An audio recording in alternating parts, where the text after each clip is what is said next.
Halo pemirsa, apa kabar Anda? Jelang Pilkada kembali hadir menjumpai Anda bersama saya Ayu Wardani dan tema kita malam hari ini adalah jelang pendaftaran pasangan calon.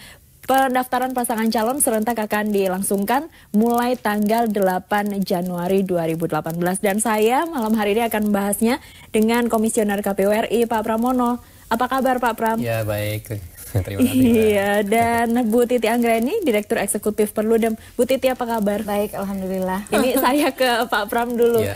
Rencananya pendaftaran mulai tanggal 8. Ya. Berapa hari Pak Pram sampai kapan? Jadi masa pendaftaran pasangan calon itu memang hanya berlangsung 3 hari. Oke. 8, 9, 10 Januari.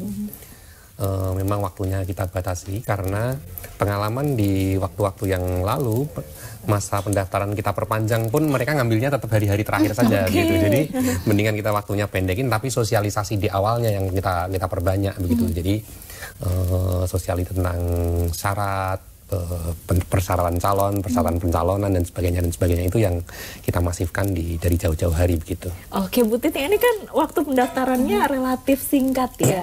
Apa yang Anda lihat dari sini? Partai politik semuanya hampir sudah mendeklarasikan calonnya. Sudah siap semuanya? Ya, kalau kita lihat kan deklarasi dari partai politik itu baru dari partainya. Belum, masih ada beberapa daerah besar yang koalisinya itu juga belum final. Betul.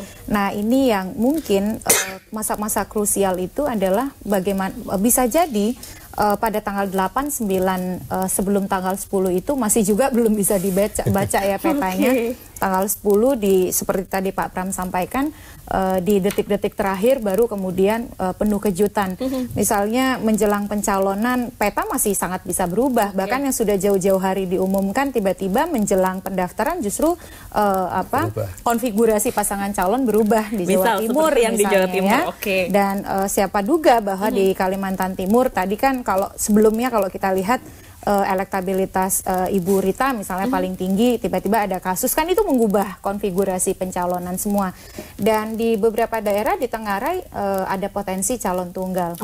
Nah, tapi kita berharap betul bahwa pada tanggal 8 sampai 10 itu jangan sampai ada calon tunggal. Karena bagaimanapun juga Pilkada Indonesia ini kan pilkada yang menjadi ruang publik untuk memilih putra-putri terbaik bangsa begitu ya. Kalau dengan potensi yang sangat baik, partai politik yang jumlahnya banyak, tapi tiba-tiba kok calon tunggal kayaknya agak ngenes gitu ya, disayangkan anomali ya. sekali begitu. Jadi harapan kami partai politik betul-betul memanfaatkan momentum menjelang pendaftaran bakal calon untuk mempersiapkan koalisi terbaik yang akan mengusung kader-kader terbaik yang mereka miliki. Oke, saya ke Pak Pram lagi. Tanggal 8 sampai 10 Januari ini tahapannya seperti apa? Tahapan pendaftarannya. Lalu sosialisasinya sudah dilakukan mulai kapan Pak Pram?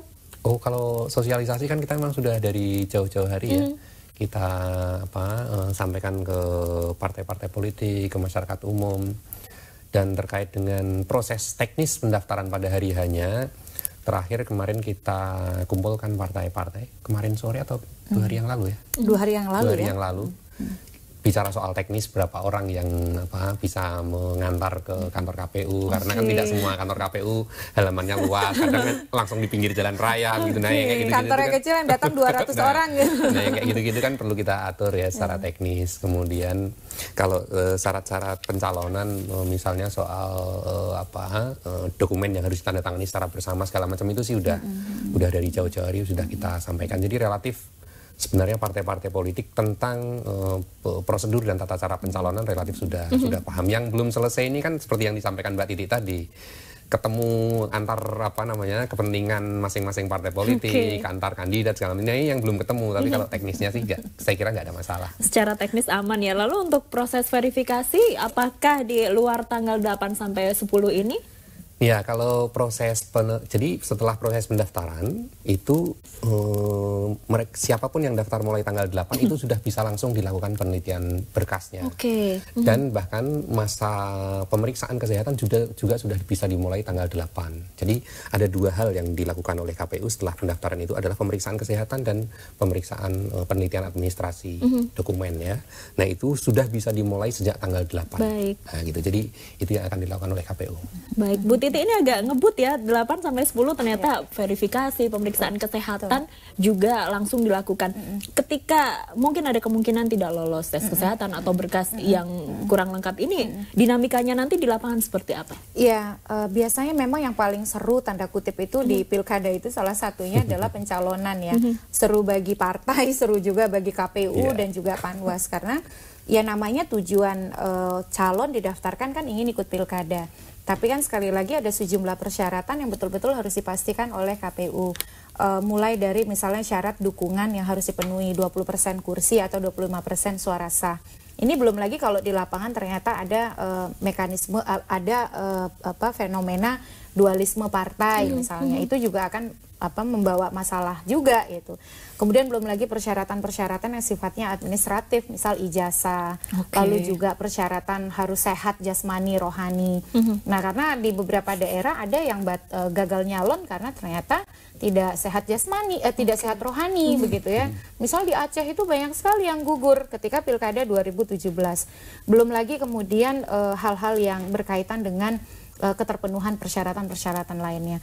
Kita berharap KPU terpenting adalah bekerja dengan transparan, dengan terbuka, dengan akuntabel. Jadi kalau ketika proses verifikasi itu ditemukan atau kemudian mengambil kesimpulan bakal calon itu tidak memenuhi syarat, sebutkan di mana tidak memenuhi syaratnya, mengapa dia tidak memenuhi syarat, mengapa kemudian dia dianggap tidak bisa menjadi pasangan calon, sehingga ketika proses sengketa ini kan bakal pasangan calon boleh mengajukan keberatan kalau tidak menerima keputusan yang dibuat oleh KPU.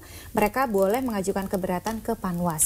Nah, di Panwas inilah hasil kerja KPU akan dikonfirmasi. Jadi mana yang sudah apa yang sudah dilakukan, mengapa keputusan itu diambil, itu yang akan nanti dimediasi oleh Panwas ketika proses penyelesaian sengketa. Baik, Pak Pram, mengingat ada beberapa kemungkinan terjadinya permasalahan di verifikasi, antisipasi apa yang sudah direncanakan oleh KPU? Pertama, dari sisi jadwal ya, itu pemeriksaan pertama itu tidak sekali selesai, tetapi nanti hasil pemeriksaan pertama itu disampaikan kepada pasangan calon, dan pasangan calon jika ada beberapa persyaratan yang dinyatakan kurang misalnya, itu masih bisa melakukan perbaikan. Jadi ada masa perbaikan. Di tanggal 8 sampai 10 itu? Jadi nanti tanggal 16 kan selesai pemeriksaan. Nanti tanggal 16-17 sudah bisa disampaikan ke yang bersangkutan. Misalnya yang masih kurang ini. Nah, itu masih ada ruang perbaikan. Nah, nanti dokumen perbaikan dilakukan penelitian lagi begitu. Jadi ada ruang kalau zaman kita sekolah dulu ada remedial lah. Kira-kira begitu. Hair. Zaman dulu banget itu. Hair itu dulu banget itu. Oke, Bu Titi, ini adakah kemungkinan kalau partai politik harus mengganti calonnya ketika mungkin proses verifikasi tidak lolos, kesehatannya juga mungkin dianggap tidak memenuhi syarat? Apakah memungkinkan? Kalau menurut undang-undang kita memang dimungkinkan. Kalau misalnya bahkan kalau calon meninggal dunia pun itu bisa diganti ya. Jadi ada kemungkinan untuk pergantian calon kalau alasan misalnya kesehatan dan lain sebagainya. Tapi lebih dari itu, Mbak, yang harus kita perhatikan, calon itu bukan sekedar bagaimana partai mengusung pasangan calon untuk ikut pilkada, tapi partai punya tanggung jawab besar untuk mengusung memang betul-betul orang yang terbaik. Jadi kalau ada orang yang punya masalah hukum atau track recordnya bermasalah, ini bisa mempengaruhi kinerja dia ketika kemudian dia menjadi kepala daerah. Jadi harapan besar kita adalah di masa finalisasi proses pencalonan ini, partai betul-betul melahirkan kandidat-kandidat yang punya track record baik, punya rekam jejak baik, dan punya kompetensi baik. Itu yang pertama. Dan yang kedua, kalau bagi partai yang ada friksi ya, kan begini, salah satu problem di dalam pencalonan kita, DPP itu wajib rekomendasinya. Jadi persetujuan DPP terhadap calon itu merupakan persyaratan wajib. Kalau yang dualisme partai politik bagaimana? Nah, kalau yang dualisme ini kan berdasarkan putusan SK Kumham yang terakhir. Tapi kan itu juga akan makan waktu begitu, karena pasti akan ada ya keberatan dan lain sebagainya.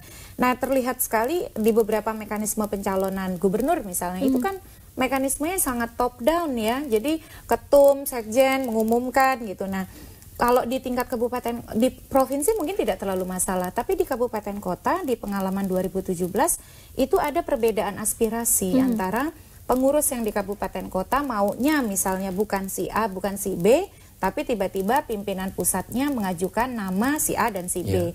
Nah, ini juga berpengaruh pada potensi konflik. Akhirnya terjadi beberapa kasus pembakaran kantor partai ketika proses pilkada di 2017. Ini yang kita harapkan dihindari betul oleh partai politik. Jadi konsolidasi internal partai juga penting, membangun kesepahaman antara pengurus di daerah dengan juga pengurus di tingkat pusat di dalam mengusung calon yang akan mereka ajukan ke KPU. Artinya sebaiknya seleksi awal semua dibereskan di tingkat partai politik, ketika dimajukan sudah tidak ada permasalahan lagi.